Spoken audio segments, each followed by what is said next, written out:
The information provided is not a substitute for legal and other professional advice where the facts and circumstances warrant. People should always consult their own legal or other professional advisors and discuss the facts and circumstances that apply to their specific circumstances. The information shared on Ask the Landlord is for educational purposes only.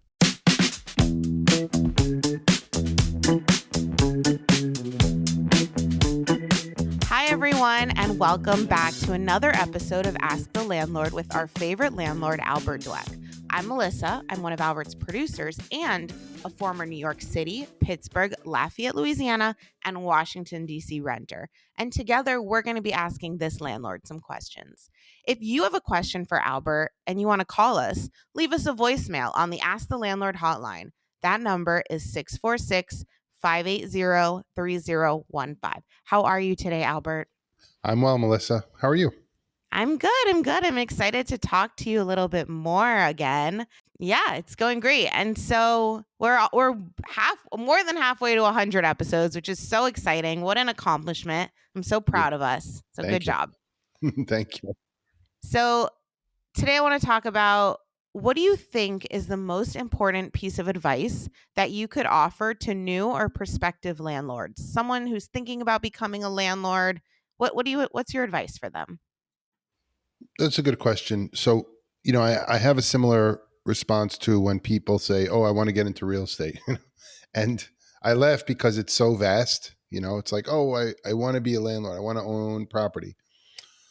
I'm like, okay, there's a lot to, obviously we're standing on it. It's all over the place, the whole world, right? So you're like, okay, why? I would say people have a way to think about what their goals are is important first, I think. And I think it starts with your lifestyle first, how are you going to relate to it? How does it fit into your lifestyle? Are you going to manage it yourself? Not, is it going to be near you? Not near you?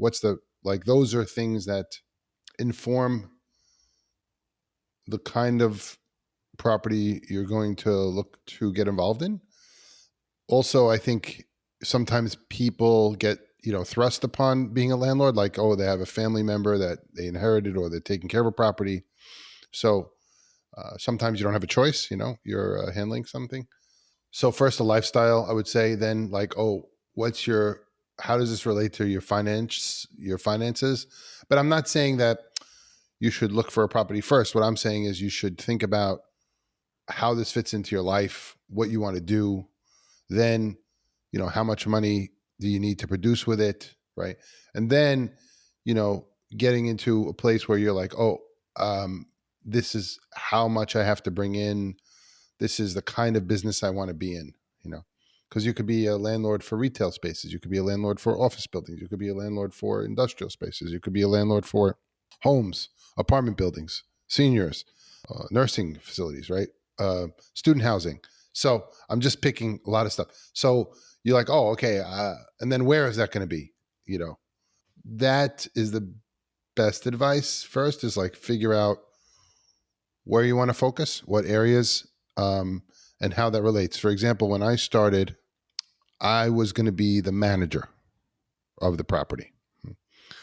And I was going to do it. When I started, I didn't think it was going to be full time. But then when I quickly realized for me that I needed to be a full time thing for me to be successful at it.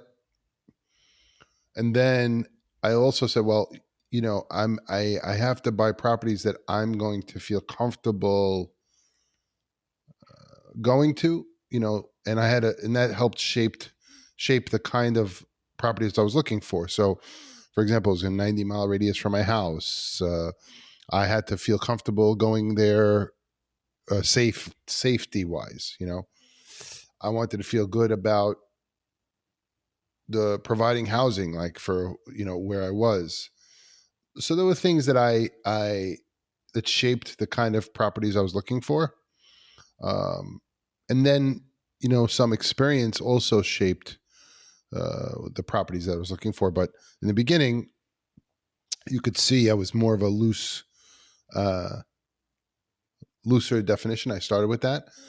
And then I did have a certain return threshold that I was working with. For example, today you could put money in the bank at say 5% or 4%, right?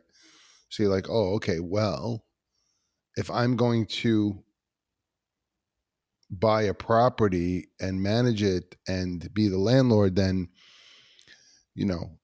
I need to earn more than that for whatever reason, right?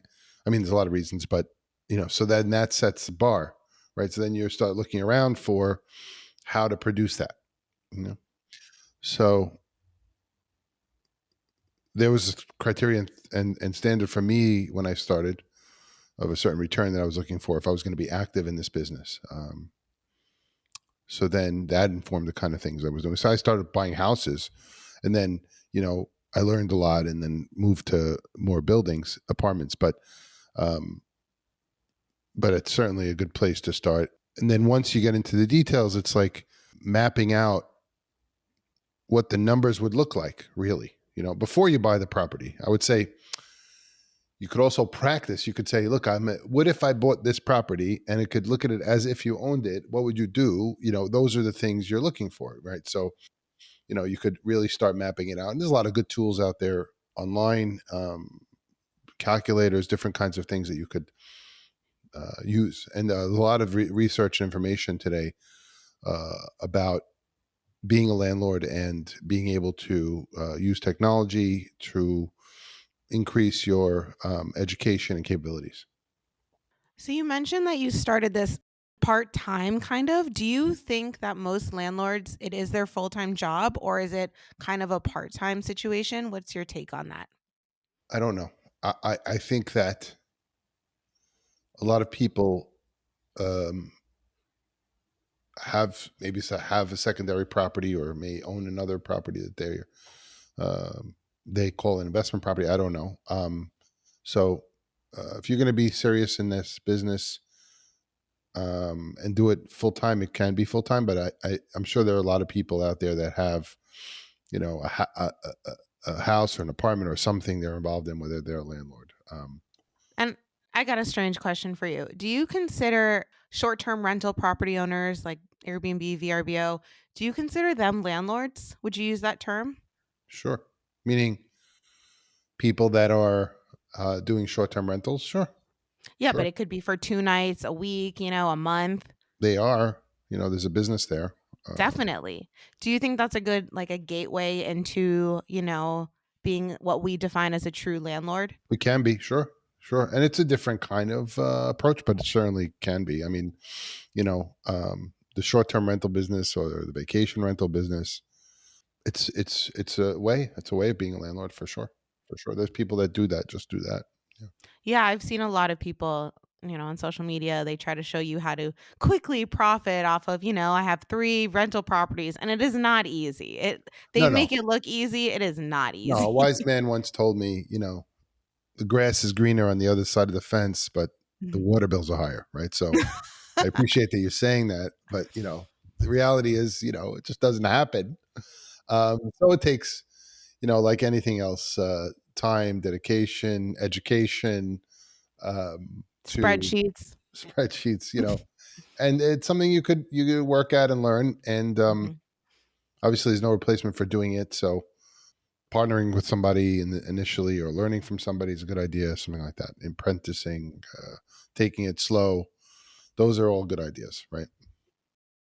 Yeah, no, absolutely. So tell the listeners out there, if you have any questions about becoming a landlord, Would love to even have it. become, Right. yeah, Would love we'd love to to ask even them. have you on the show. Send us a voicemail, send Albert a DM at Ask the Landlord on Instagram, and call us 646-580-3015. We'd love to hear from you, and he'd love to help you and guide you in your endeavors to becoming the next landlord. Very much so. Thank you. For more episodes, please subscribe to Ask the Landlord on your favorite podcast platform. We'd appreciate it if you left a review on Apple Podcasts. If you'd like to watch the show, check out our Ask the Landlord YouTube channel. If you have a question for Albert, feel free to contact him on Instagram at Ask the Landlord, and check out his TikTok at Ask the Landlord. Bridging the gap between landlords and tenants, this has been Ask the Landlord.